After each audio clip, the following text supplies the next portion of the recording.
Bismillahirrahmanirrahim. Alhamdulillah. Summa alhamdulillah. Nahmaduhu wa nasta'inuhu wa nastaghfiruh. Wa na'udzu billahi min shururi anfusina wa min sayyiati a'malina.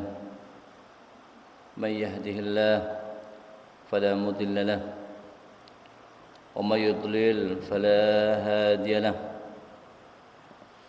Wassalatu wassalamu ala rasulillah Sayyidina Muhammad bin Abdillah wa ala alihi wa sahbihi wa mawala wa la hawla wa la quwata illa billah. Bismillah, masyaallah, la yasuqul khaira illallah. Bismillah, masyaallah, la yasrifu su'a illallah.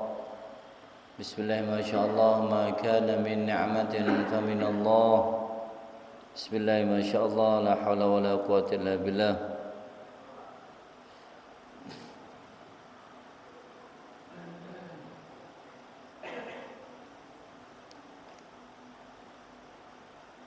Para alim ulama, para habaib, para masyayikh, para asatid, para tokoh masyarakat yang kami hormati, yang kami muliakan,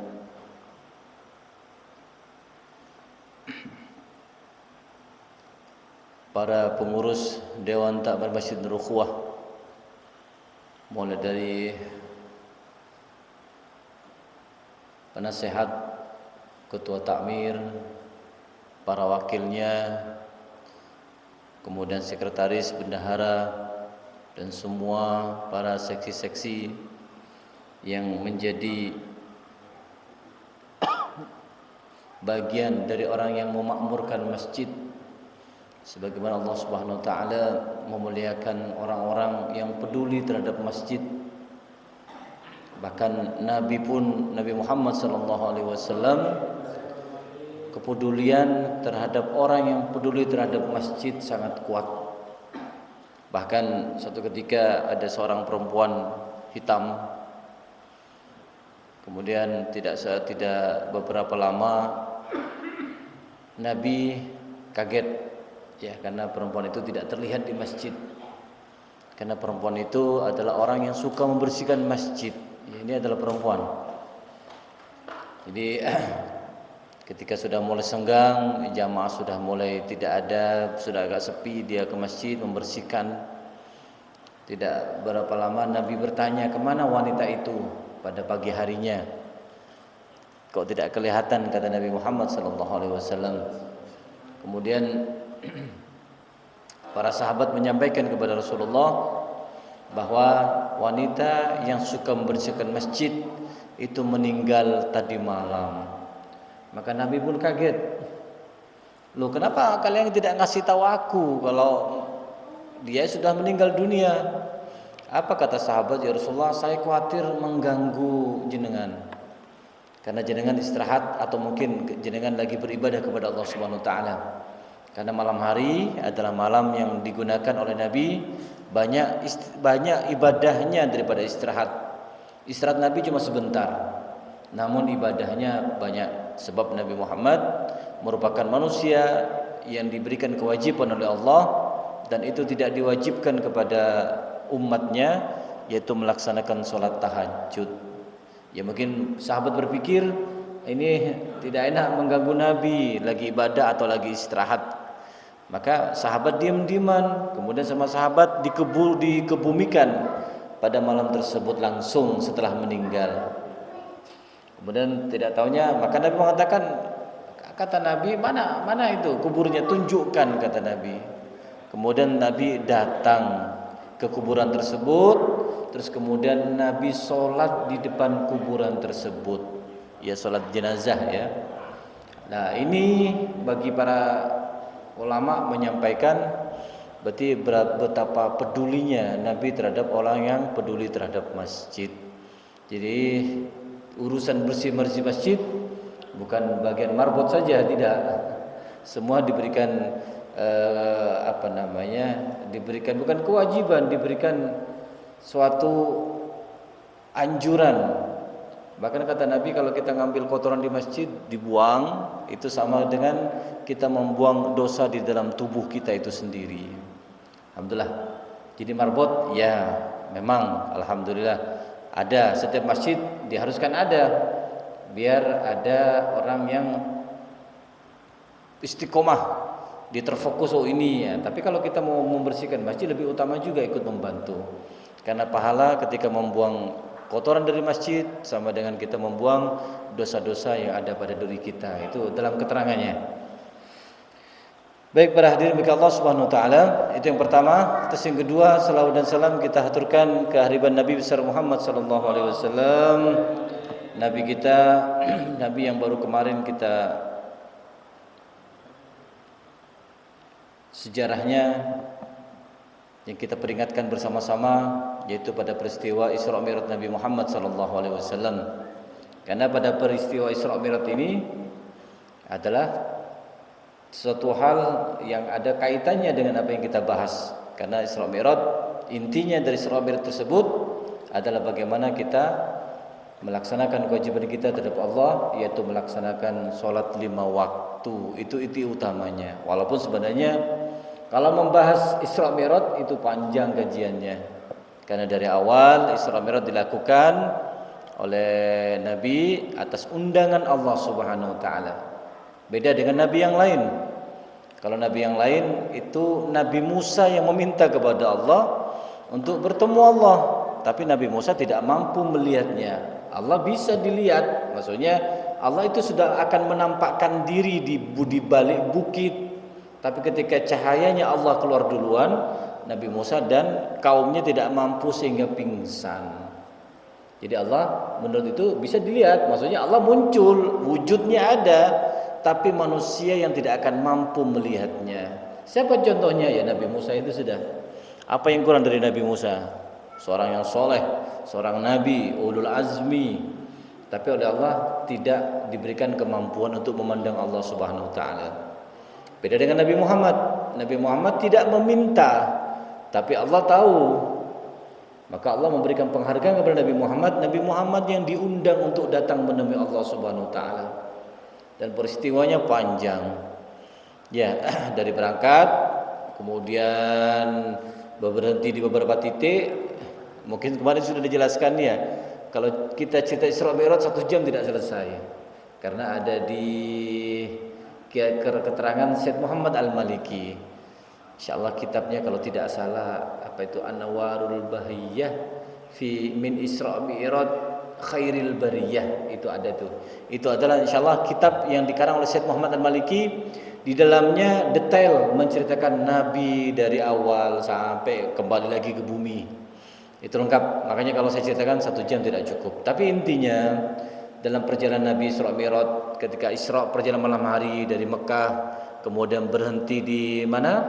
Thaibah namanya. Ketika ditanya Thaibah ini apa ini wahai Jibril, maka Jibril mengatakan ya Rasulullah, ini adalah Thaibah atau Madinah, dan disinilah kata malaikat Jibril, engkau kelak akan hijrah di tanah ini. Jadi oleh malaikat Jibril sudah ditujukan, Rasulullah engkau akan di sini nanti. Karena Nabi kan masih di Mekah belum hijrah. Kemudian berhenti di mana? Di Madian, tempat berhentinya berhenti Nabi Musa di bawah pohon yang sangat besar. Nabi Musa istirahat di tengah kejaran Firaun, capek ya, istirahat di situ. Kemudian berhenti di Tur Sina, berhenti di mana lagi? Di Bethlehem, tempat kelahirnya Nabi Isa. Tempat kelahirnya Nabi Isa di situ. Terus kemudian dalam perjalanan juga dari Bethlehem inilah Nabi Muhammad SAW banyak ditunjukkan oleh Allah beberapa peristiwa-peristiwa penting ya. Di antaranya ada aroma masyitoh, yaitu orang yang dibakar oleh Firaun, yang direbus oleh Firaun beserta keluarganya, bukan aroma daging, malah aroma harum-haruman, sehingga dari zaman masyitoh hingga kepada zaman Nabi harumnya masih kuat dan melekat. Kemudian tidak beberapa lama juga Nabi diperlihatkan oleh Allah perjalanan ya, Nabi di perjalanan hampir mencapai Baitul Maqdis. Nabi dipanggil oleh Ifrit, tapi Nabi sempat menoleh tapi dilarang oleh Jibril. Ya Rasulullah, jangan noleh. Ya punya banyak panggilan, banyak ujian dalam perjalanan. Inti dari itu juga kalau kita kaitkan dengan perjalanan sholat kita, yaitu di tengah itu Nabi Muhammad dipanggil melihat ada seseorang itu gerombolan manusia, dia ngambil batu yang sangat besar, terus kemudian dia pukulkan kepalanya, ceplas. Jadi habis dipukul pecah kepalanya, mati, dia dihidupkan lagi oleh Allah, ambil lagi batunya, dipukulkan lagi, dan terus pekerjaannya seperti itu. Maka ketika ditanya oleh Rasulullah, wahai Jibril, apa itu? Maka Jibril mengatakan, ya Rasulullah, itu adalah orang-orang yang lalai dalam mengerjakan sholat. Lalai ya. Orang yang lalai saja dapat adab oleh Allah, terus bagaimana yang tidak mengerjakan sholat? Tentu adabnya akan lebih besar dan lebih dahsyat lagi. Bahkan dalam keterangan Allah Subhanahu wa taala berfirman, wailul lil musallin. Neraka wail bagi orang-orang yang salat, alladzina hum an salatihim sahun, yaitu orang-orang yang ketika dia melaksanakan salat lalai dia. Lalai bagaimana? Kadang-kadang salat, kadang-kadang enggak. Kadang-kadang salatnya kebablasan, ngulur-ngulur waktu sehingga habis waktu duhur sehingga masuk pada waktu asar. Itu namanya lalai. Ini bayangkan, well itu adalah suatu lembah di neraka yang di dalam well tersebut penuh dengan nanah dan darah yang sangat bau busuk. Ya itulah. Itu bayangkan, itu neraka well bagi orang yang tidak atau melaksanakan sholat dalam keadaan lalai. Bagaimana dengan orang yang tidak sholat, kan begitu. Terus begitu hingga Nabi Muhammad SAW berjumpa dengan Allah Subhanahu Wa Taala. Jadi setelah ketemu beberapa hal yang ditunjukkan oleh Allah, adab-adab orang yang akan ditimpakan kepada orang yang melaksanakan maksiat-maksiat dan sebagainya, maka Nabi sholat di Baitul Maqdis. Kemudian setelah sholat 2 rakaat, baru para manusia datang segerombolan manusia dan memenuhi Masjid Baitul Aqsa. Dan ketika ditanya siapakah mereka, Jibril, maka kata mereka Jibril, itulah para nabi terdahulu. Ya, para nabi terdahulu disuruh Allah turun semua untuk bersolat bersama Nabi Muhammad, dan Nabi Muhammad ditunjuk menjadi imam. Maka menunjukkan Nabi adalah a'immatul anbiya. Jadi Nabi itu adalah pemimpin para nabi yang lain. Baik, terus kemudian para hadirin bagi Allah Subhanahu Wa Taala, sama juga pada malam hari ini kita berada di bulan Sya'ban, bulan yang penuh dengan keberkahan, bulan banyak terjadi di dalamnya sejarah-sejarah penting. Malah dikatakan di dalam ini ya, di media NU online, bahwa pada bulan Sya'ban terjadi bulan terbelah. Di bulan terbelah juga terjadi pada bulan Sya'ban. Ya.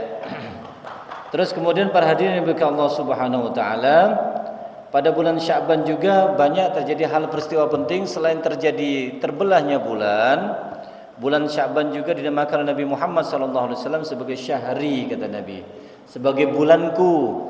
Karena Allah membagi bulan itu ada 3. Yang pertama Rajab sebagai syahrullah, karena pada bulan Rajab kemarin kita dianjurkan untuk memperbanyak membaca istighfar kepada Allah.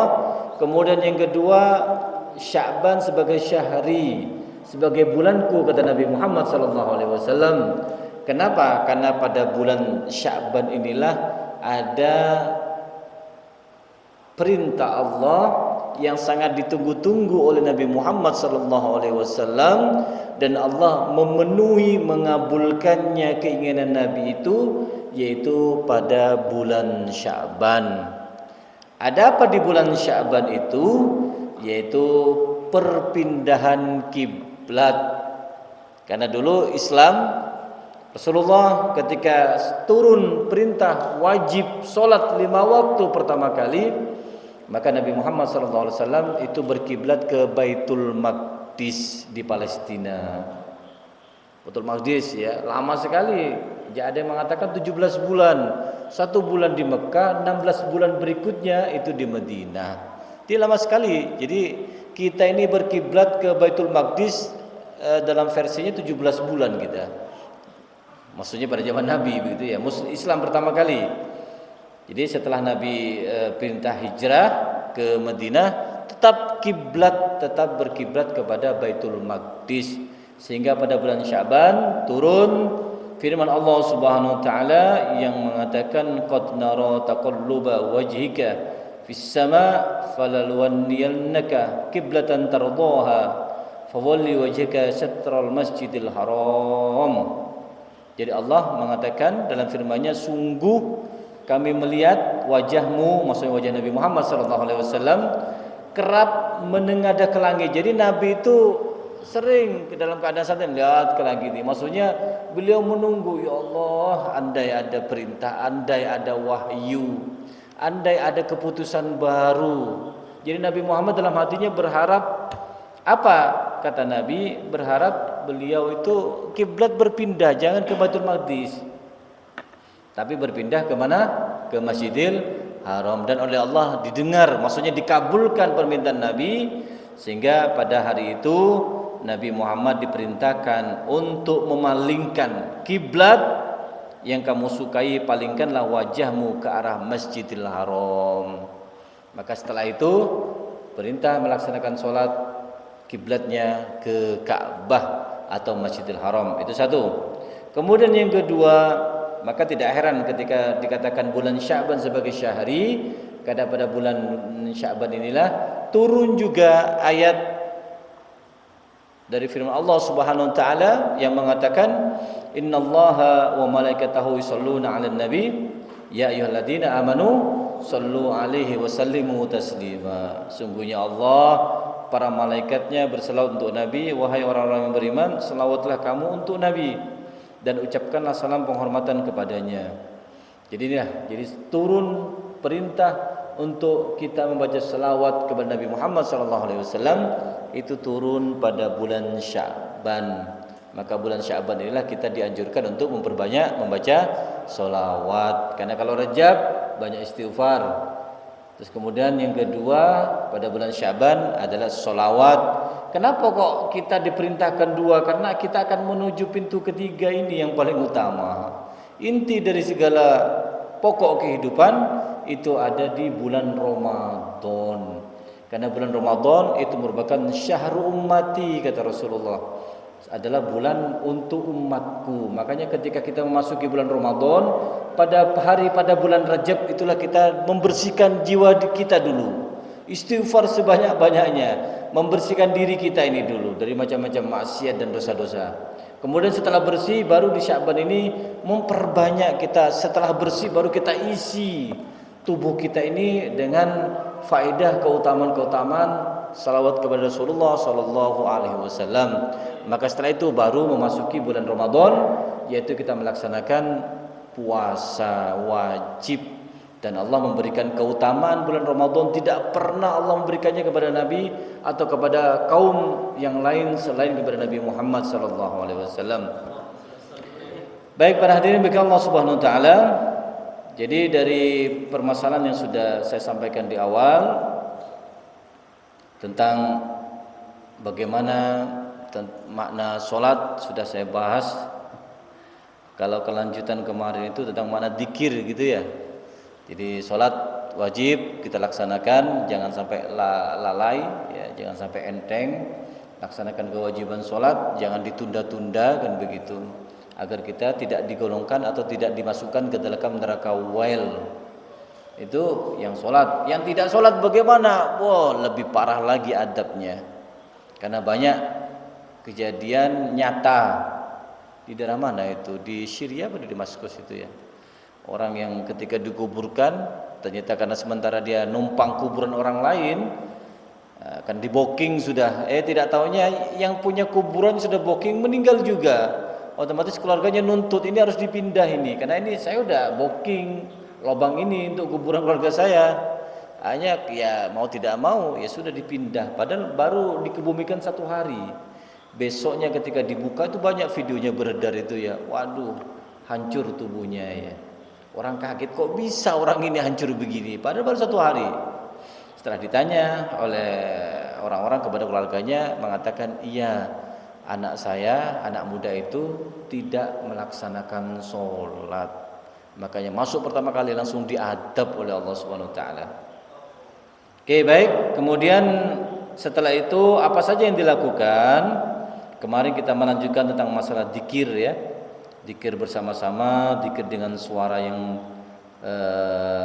bukan keras ya. Ya pokoknya bukan lantang ya, ibaratnya terdengarlah ke bagian belakang.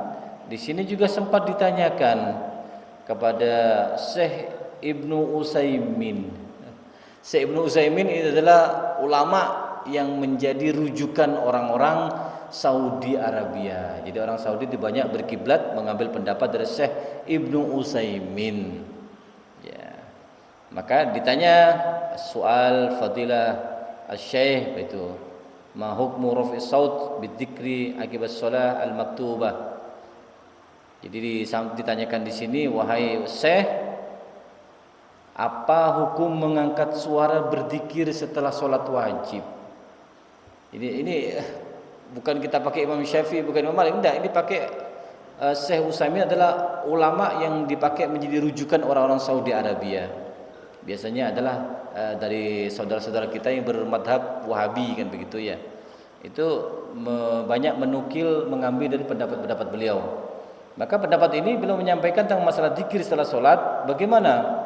Maka dikatakan sunnah kata beliau, kecuali ya sunnah.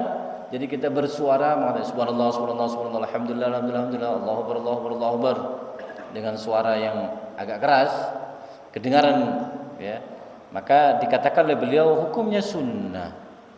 Berarti kalau sunnah, kalau kita melaksanakannya berarti dapat pahala. Kecuali kata beliau, apa kecualinya? Jika di samping Anda ada seorang yang menyempurnakan sholat, jadi ada makmum masbuk kan begitu kata beliau.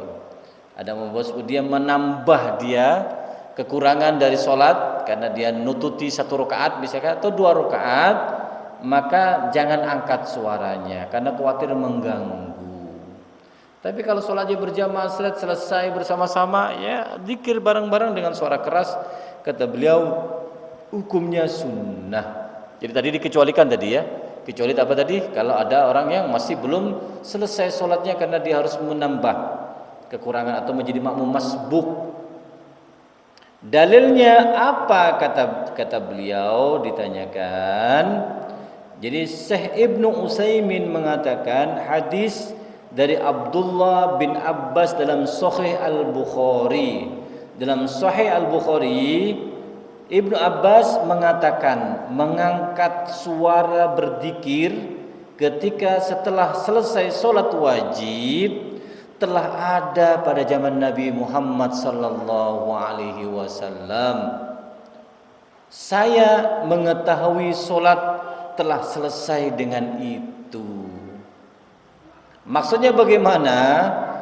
Ibnu Abdullah bin Abbas ketika beliau datang ke masjid terlambat karena mungkin ada satu urusan, maka dari jauh beliau sudah mendengar, oh sudah selesai sholat ya katanya.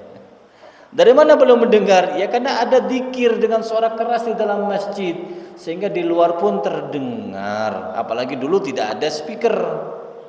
Berarti sahabat pun berzikir dengan suara yang keras. Ya, bukan diem-dieman habis sholat sendiri-sendiri. Ya, sebenarnya bagus juga bagus.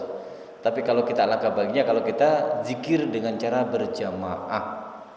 Ya, kita tidak menyalahkan orang yang habis sholat diem saja zikir masing-masing, ya tidak apa-apa. Tapi tetap alangkah baiknya kalau kita zikir bersama-sama. Ya, karena itu sudah dilakukan pada zaman Nabi Muhammad SAW, dan Abdullah bin Abbas mengetahui kalau sholat sudah selesai karena dari jauh beliau sudah mendengar mereka zikir. Oh, berarti sudah sholat begitu. Ya, terus ada juga ayat yang memerintahkan bahwa ada yang memerintahkan kalau zikir jangan keras-keras, ada ayatnya. Jadi mereka yang melarang dengan suara keras, mereka beranggapan berdalil dengan ayat ini.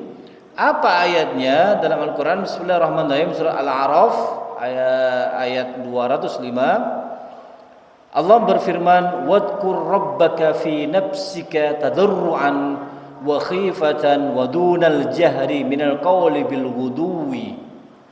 Allah memang ada dalam firman yang mengatakan, dan sebutlah Tuhanmu dalam hatimu dengan merendahkan diri dan rasa takut, dan jangan jangan dengan tidak mengeraskan suara. Maksudnya dan tidak mengeraskan suara. Maksudnya jangan keras-keras suaranya. Memang ada ayat ini. Itu kadang-kadang yang dipakai oleh beberapa saudara kita yang melarang suara keras ketika zikir. Ternyata disampaikan di sini oleh Imam As-Suyuti memberikan jawaban bagaimana dengan tanggapan surat ini, karena Allah Subhanahu wa taala melarang untuk mengeraskan suara dalam berzikir. Maka bagaimana dengan ayat ini? Allah melarang, tapi kita kok suara keras. Zaman Nabi pun bersuara keras sehingga Rasulullah tadi Abdullah bin Abbas mendengar hal itu. Maka disampaikan Imam Suyuti memberikan jawaban dalam kitab Natijat al-Fikri fil Jahr bidzikir. Beliau mengatakan bahwa ayat ini yang baru disampaikan saya bacakan tadi itu adalah ayat yang turun di Mekah. Jadi ayat itu turun di Mekah karena bagian dari surah Al-A'raf. Surat ini turun di Mekah seperti ayat dalam surah Al-Isra. Dalam Isra juga ada dalam ayat yang mengatakan ya wala tajhar bisolatika wala taqad biha. Jadi kata Allah dalam Al-Qur'an, dan janganlah kamu mengeraskan suaramu dalam salatmu dan jangan pula merendahkannya, dan carilah jalan tengah di antara kedua itu. Memang Allah melarang jangan keras-keras dalam salat. Tapi ayat ini turun kata Imam Suyuti tadi ketika Rasulullah membaca Al-Quran secara jahar. Nabi waktu di Mekah belum hijrah membaca Al-Quran dengan suara yang keras, sehingga karena Nabi membaca Al-Quran dengan keras, orang musyrik mendengar Nabi membaca Al-Quran, sehingga orang musyrik itu mencaci maki Al-Quran. Wahai Muhammad, ngapain kamu baca kitab apa itu? Pokoknya habis dicaci maki Nabi Muhammad. Dan kemudian karena begitu maka Allah menurunkannya. Ya, jadi kejadiannya sebelumnya Nabi membaca apa tadi? Al-Quran dengan suara yang keras. Kemudian oleh Allah ditegur, enggak usah. Maksudnya di saat itu tidak boleh membaca. Jadi ketika belum hijrah jangan baca keras-keras. Karena orang kafir gentayangan. Apa gentayangan? Ya lagi cari mana orang muslim ini. Karena kalau tawan muslim akan dibunuh. Ya, begitu dahsyatnya dulu. Jadi orang-orang muslim betul-betul terpojok. Ya. Maka Allah merintahkan agar jangan membaca jahar dan menutup pintu terhadap perbuatan tersebut, sebagaimana dilarang mencaci berhala dalam ayat. Ya, sembahlah selain Allah, karena mereka nanti akan memaki Allah. Ya, jadi kita pun dilarang oleh Allah Subhanahu wa taala, wala tasubbul ladzina yad'una min dunillahi wasubbullaha aduwan bighairi ilm. Jadi kita ini dilarang untuk mencaci maki berhala. Misalkan ada patung gitu ya, enggak usah caci maki. Kalaupun enggak boleh Pak. Enggak boleh. Ini patung ini tidak ada manfaatnya. Ini tidak boleh disembah karena yang wajib disembah adalah Allah. Ya udah cukup. Jangan sampai patung macam apa ini, udah jelek misalkan ya. Maka mereka pasti akan membalas kata Allah Subhanahu wa taala. Kalau kita umat Islam melaknat patung, apa ini? Nah, mereka juga akan membalas, dan pasti yang dilaknat siapa lagi kalau bukan Allah Subhanahu wa taala. Pasti dia membalas, apa kamu Tuhanmu juga mana? Enggak pernah kelihatan, kan begitu ya. Pokoknya dicaci maki habis. Maka Allah juga melarang enggak usah kita mencaci sesembahan mereka. Kalau dilarang oke, tapi jangan sampai mengatakan ngapain kamu nih patung gini udah jelek hitam misalkan ya. Dia akan membalas juga, akan mencaci maki Tuhan kita Allah Subhanahu wa taala. Baik, kemudian di dalam sini juga perintah sir ya, dengan membaca dengan cara suara yang pelan. Ya, diperintahkan zikir ketika ada baca Al-Qur'an untuk menghafal Al-Qur'an. Jadi kalau misalkan ada orang baca Al-Qur'an ada tadarus di sini, khatmul Quran. Maka kalau misalkan di sebelahnya ada orang mau dzikir, mau istighosah, maka dianjurkan dzikirnya dipelankan. Kenapa? Karena kita diminta oleh oleh Allah Subhanahu wa taala, wa idza qira'al Qur'an fastami'u lahu wa ansitu la'allakum turhamun. Allah mengatakan kalau Al-Qur'an dibaca, kamu dengarkan dan diam supaya kalian semua mendapatkan rahmat Allah Subhanahu wa taala. Jadi kalau misalkan ada zikir, ada khatmul Quran, maka yang zikir istighosah harap pelan. Kalau Al-Quran silakan dibaca dengan suara yang keras. Nah, itu maksud kapan kita untuk membaca Al-Quran dengan cara pelan kapan? Yaitu ketika di samping kita ada orang membaca Al-Quran. Maka kita zikir tidak boleh tinggi-tinggi suaranya. Baik, kemudian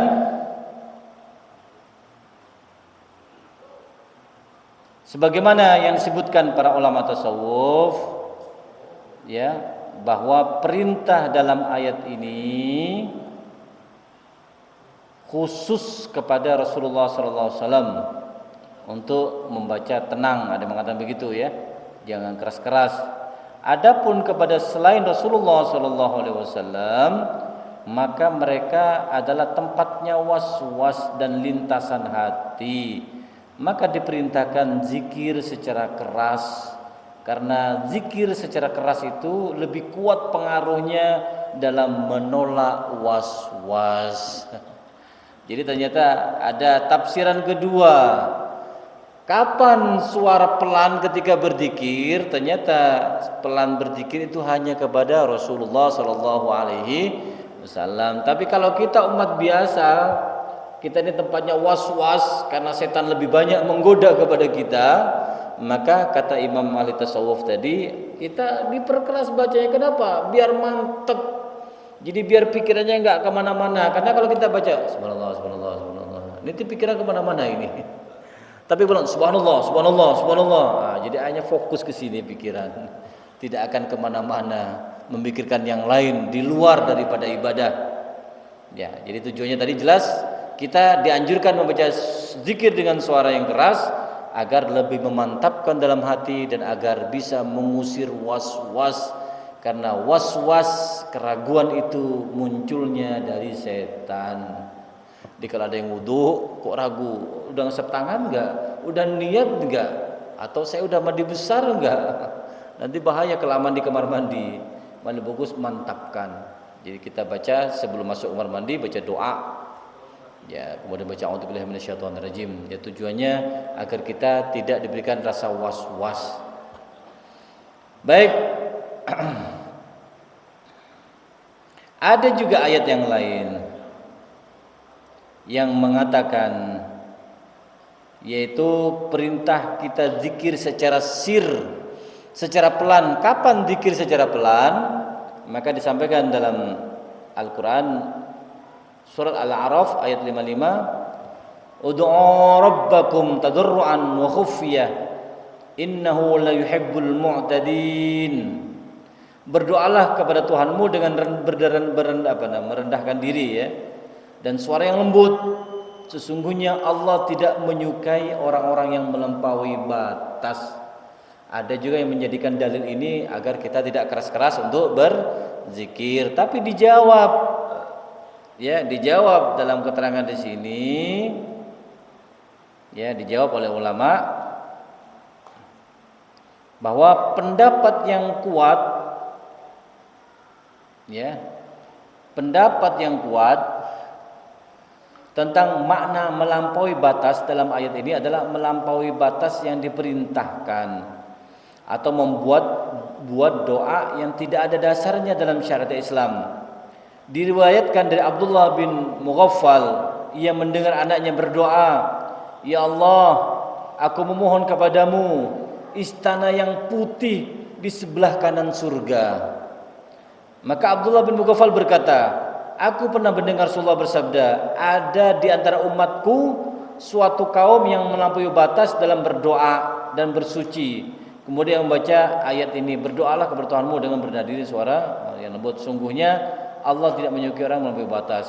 Ini penafsiran seorang sahabat Nabi tentang ayat ini. Ia lebih mengetahui ayat ini. Jadi maksudnya jangan berlebihan berdoa. Masa berdoa, ya Allah, kami minta istanamu putih yang di sebelah kanan surga. Emang ada istana di sebelah surga? Jadi tidak ada. Jadi besok di akhirat tempat cuma dua. Kalau enggak neraka ya surga. Enggak mungkin ini sudah surga ada istana di luar surga. Itu kan berlebih-lebihan namanya. Tidak boleh. Itu maksudnya tentang ayat tersebut. Ya, terus kemudian ada lagi ayat ini tentang doa. Jadi kita diperintahkan oleh Allah, kenapa kita dengan harus suara pelan? Ternyata yang dimaksud suara pelan di sini adalah ketika berdoa. Bukan pembahasan zikir ini kata beliau ya. Jadi ketika kita baca suara pelan itu bukan masalah berzikir, bukan, tapi doa. Jadi kalau berdoa jangan keras-keras, tapi dengan suara yang pelan, tidak ada sangkut paut dengan zikir, bukan masalah zikir. Jadi intinya zikir diutamakan tetap keras. Doa secara khusus lebih utama dengan sir, karena kalau kita berdoa kepada Allah lebih utama dengan suara yang pelan. Ya, karena lebih dekat kepada dikabulkan, sebagaimana firman Allah Subhanahu wa taala, idnada rabbahu nidaan khafiyya, yaitu tatkala ia berdoa kepada Tuhannya dengan suara yang lembut. Jadi intinya kalau kita berdoa utama dengan menggunakan suara yang lembut, tapi kalau berzikir tetap diutamakan dengan suara keras. Ya. Baik, nanti insyaallah pada pertemuan berikutnya kita akan bahas tentang zikir bersama-sama, tentang zikir berjamaah, atau tentang kita orang melaksanakan membaca istighosah ya, ramai-ramai. Insyaallah nanti kita akan bahas tentang hal tersebut pada pertemuan atau pada kesempatan di lain waktu. Jadi intinya dari pembahasan yang kita kaji pada malam hari ini yaitu jaga sholat, karena Allah sudah memperlihatkan kepada Nabi Muhammad orang dipukul kepalanya hancur gara-gara lalai. Ingat juga jaga sholat, karena Allah menyediakan neraka wail bagi orang yang sholat tapi lalai, kan begitu. Jaga sholat, karena ketika sholat inilah sholat merupakan amalan pertanyaan pertama yang akan ditanya oleh Allah besok pada hari kiamat. Ditanya, kamu sholat? Ya Allah saya sholat. Bagus, bagus. Kemudian disaksikan oleh tangannya, ya Allah betul dia sholat. Dan kemudian kakinya juga bersaksi, ya Allah dia sholat dia. Bagus. Maka apa kata Allah? Masuklah ke surga. Selesai.